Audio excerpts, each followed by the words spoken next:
Kaniyana Jeda Oromoon Muraga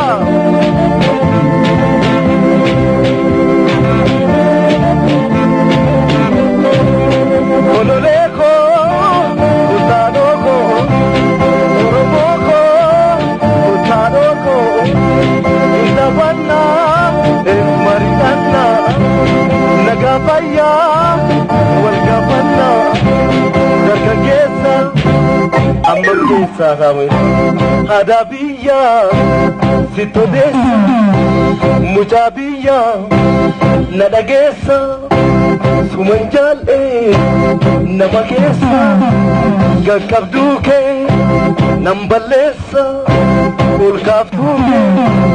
Nanebisa